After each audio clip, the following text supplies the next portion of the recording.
আসসালামু আলাইকুম পিয়াস।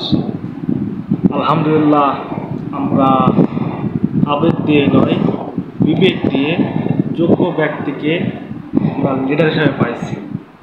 Hour leader, আমাদের লিডার, আমাদের পশ্চিমবঙ্গের ছাত্রদের লিডার, আমার 18 কোটি মানুষের লিডার। যাই হোক, দল থাকবে। আমি বলবো আপনাকে, নিজ নিজ জায়গায় থেকে পরিবর্তন না হইলে কেউ পরিবর্তন করতে পারবে না। তাই সবাই আসুন, এক নতুন বাংলাদেশকে উপহার দিই, যেখানে প্রতিহিংসা, হিংসা, বিদ্বেষ, দলাদলি থাকবে না। আমাদের পরিচয় হবে আমরা বাঙালি, ইনশাআল্লাহ।